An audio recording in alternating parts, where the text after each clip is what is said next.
Chapter 7. Descending. It would be vain my attempting to tell you the horror with which, even now, I recall the occurrence of that night. It was no such transitory terror as a dream leaves behind it. It seemed to deepen by time, and communicated itself to the room and the very furniture that had encompassed the apparition. I could not bear next day to be alone for a moment. I should have told Papa, but for two opposite reasons. At one time I thought he would laugh at my story, and I could not bear its being treated as a jest. And at another I thought he might fancy that I had been attacked by the mysterious complaint which had invaded our neighborhood. I had myself no misgiving of the kind, and as he had been rather an invalid for some time, I was afraid of alarming him. I was comfortable enough with my good-natured companions, Madame Perrodon and the vivacious Mademoiselle Lafontaine. They both perceived that I was out of spirits and nervous, and at length I told them what lay so heavy at my heart. Mademoiselle laughed, but I fancied that Madame Perrodon looked anxious. "By the by," said Mademoiselle, laughing, "the long lime-tree walk behind Carmilla's bedroom window is haunted." "Nonsense!" exclaimed Madame, who probably thought the theme rather inopportune. "And who tells that story, my dear?" "Martin says that he came up twice, when the old yard gate was being repaired, before sunrise, and twice saw the same female figure walking down the lime-tree avenue." "So he well might, as long as there are cows to milk in the river fields," said Madame. "I dare say, but Martin chooses to be frightened, and never did I see fool more frightened." "You must not say a word about it to Carmilla, because she can see down that walk from her room window," I interposed, "and she is, if possible, a greater coward than I." Carmilla came down rather later than usual that day. "I was so frightened last night," she said, so soon as we were together, "and I am sure I should have seen something dreadful if it had not been for that charm I bought from the poor little hunchback whom I called such hard names. I had a dream of something black coming round my bed, and I awoke in a perfect horror, and I really thought, for some seconds, I saw a dark figure near the chimney-piece. But I felt under my pillow for my charm, and the moment my fingers touched it, the figure disappeared, and I felt quite certain, only that I had it by me, that something frightful would have made its appearance, and, perhaps, throttled me, as it did those poor people we heard of." "Well, listen to me," I began, and recounted my adventure, at the recital of which she appeared horrified. "And you had had you the charm near you?" she asked earnestly. "No, I had dropped it into a china vase in the drawing-room, but I shall certainly take it with me tonight, as you have so much faith in it. At this distance of time I cannot tell you, or even understand, how I overcame my horror so effectually as to lie alone in my room that night. I remember distinctly that I pinned the charm to my pillow. I fell asleep almost immediately, and slept even more soundly than usual all night. Next night I passed as well. My sleep was delightfully deep and dreamless. But I wakened with a sense of lassitude and melancholy, which, however, did not exceed a degree that was almost luxurious." "Well, I told you so," said Carmilla, when I described my quiet sleep. "I had such delightful sleep myself last night. I pinned the charm to the breast of my nightdress. It was too far away the night before. I am quite sure it was all fancy, except the dreams. I used to think that evil spirits made dreams, but our doctor told me it is no such thing. Only a fever passing by, or some other malady, as they often do, he said, knocks at the door, and not being able to get in, passes on with that alarm." "And what do you think the charm is?" said I. "It has been fumigated or immersed in some drug, and is an antidote against the malaria," she answered. "Then it acts only on the body." "Certainly. You don't suppose that evil spirits are frightened by bits of ribbon, or the perfumes of a druggist's shop? No, these complaints, wandering in the air, begin by trying the nerves, and so infect the brain. But before they can seize upon you, the antidote repels them.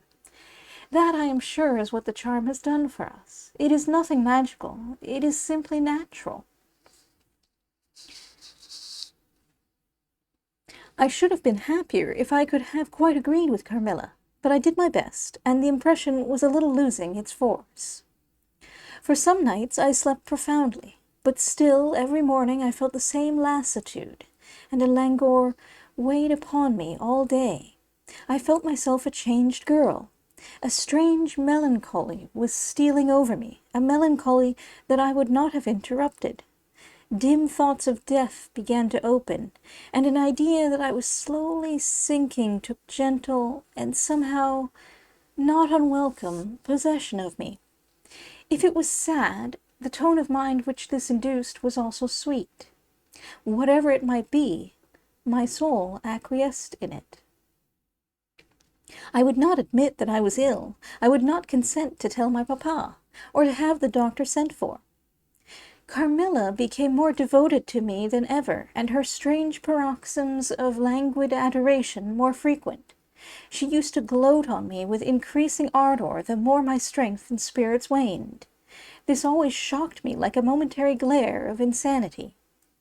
Without knowing it, I was now in a pretty advanced stage of the strangest illness under which mortal ever suffered. There was an unaccountable fascination in its earlier symptoms that more than reconciled me to the incapacitating effect of that stage of the malady. This fascination increased for a time, until it reached a certain point, when gradually a sense of the horrible mingled itself with it, deepening, as you shall hear, until it discolored and perverted the whole state of my life. The first change I experienced was rather agreeable. It was very near the turning point from which began the descent of Avernus. Certain vague and strange sensations visited me in my sleep. The prevailing one was one of that pleasant, peculiar cold thrill which we feel in bathing, when we move against the current of a river. This was soon accompanied by dreams that seemed interminable, and were so vague that I could never recollect their scenery and persons, or any one connected portion of their action. But they left an awful impression, and a sense of exhaustion, as if I had passed through a long period of great mental exertion and danger. After all these dreams, there remained on waking a remembrance of having been in a place very nearly dark, and of having spoken to people whom I could not see, and especially of one clear voice, of a female's, very deep, that spoke as if at a distance, slowly, and producing always the same sensation of indescribable solemnity and fear. Sometimes there came a sensation as if a hand was drawn softly along my cheek and neck.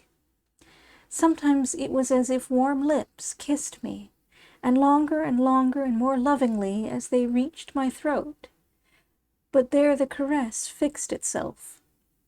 My heart beat faster, my breathing rose and fell, rapidly and full drawn.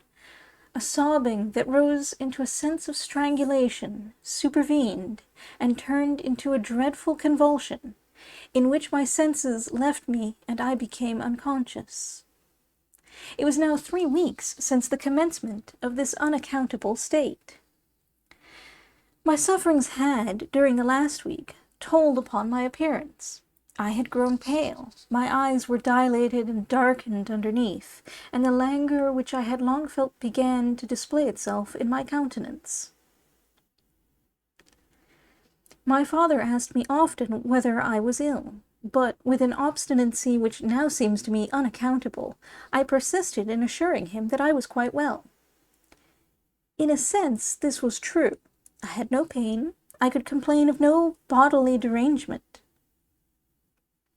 My complaint seemed to be one of the imagination, or the nerves, and, horrible as my sufferings were, I kept them, with a morbid reserve, very nearly to myself.